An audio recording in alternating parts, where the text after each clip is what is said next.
Sénégal xanam demoon na bay na bay la min na la woon ndeysaan réew yëpp a jooy seen baay Allah la minoo wetal na Sénégal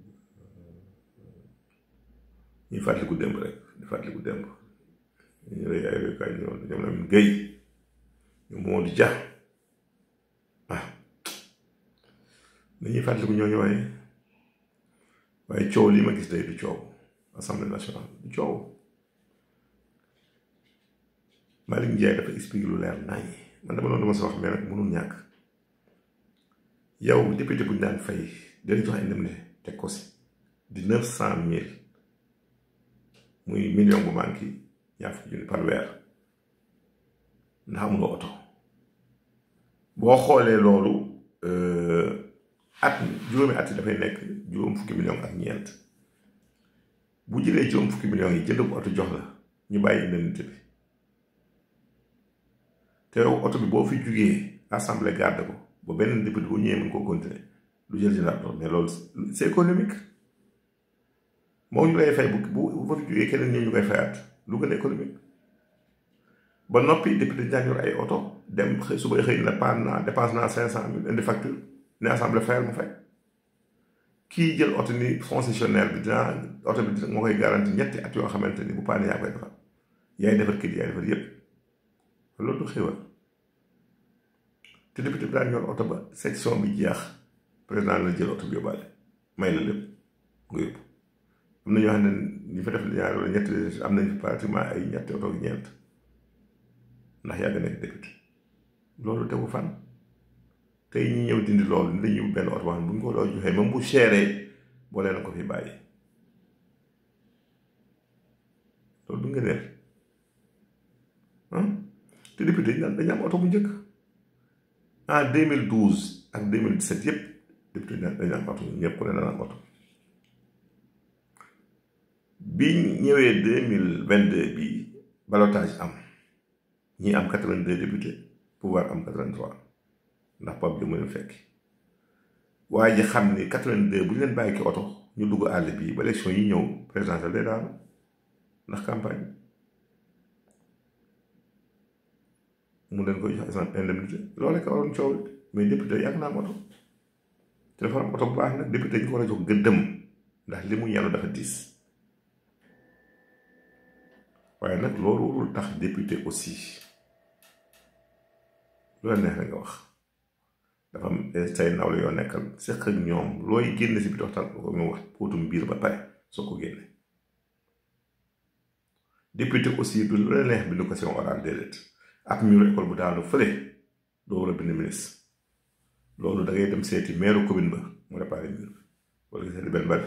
ay defal yàlla bu mel ni Samba Ndiaye boo ko waxee mu defal ko loolu mooy wax ci bu dee indemnité lu ñuy joxe si tabaski loolu fonctionnaire yëpp koy am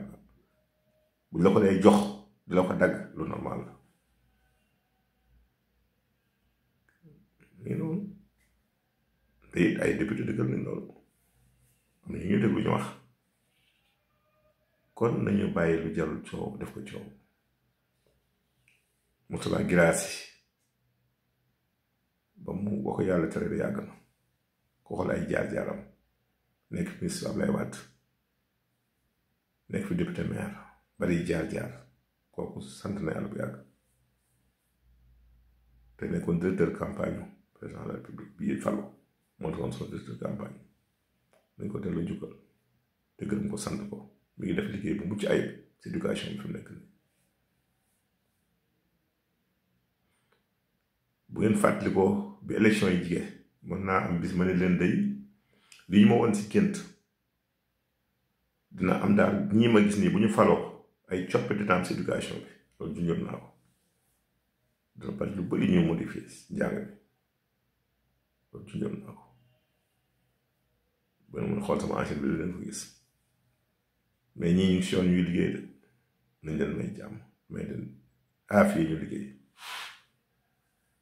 quant à dialogue bi nag la fa xëy ko aussi yu ñu war a lijjanti si wàllu loi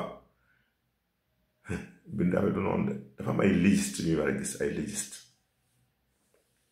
les légistiques là ñoom ñu xarañ si wàllu yoon la ñooy bind loi yi ak projet de loi yi ndax loi dafa sew yoon dafa sew kon loolu lu ma da bàyyi xel nañ bañ yàkkamti buñ ko liggéeyee ba mu pare nañ ko teg table député yi gaa yi voté tey assemblée liggéeyaat nañ le règlement intérieur dina nañ galgal ya fa saxaay defoon yépp xam ne fu mu ku mu gën a génne foofu lay jaarale daañu ko tegaat ci table yi voté ko aussi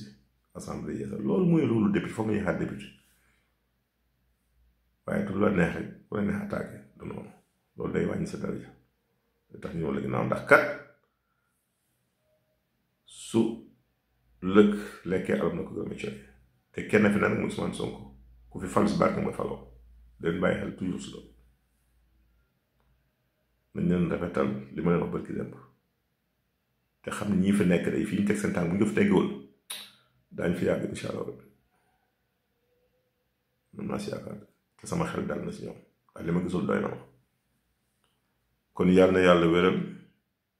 yàlla na yàlla aar tey jii rek tey jii le ministre Alpha Ba recevoir na 31 000 tonnes d'engrais au port de Dakar ngir waajal nawet bi te 25 000 tonnes dina ñëw en fin juillet loolu information yooyu la ñu wax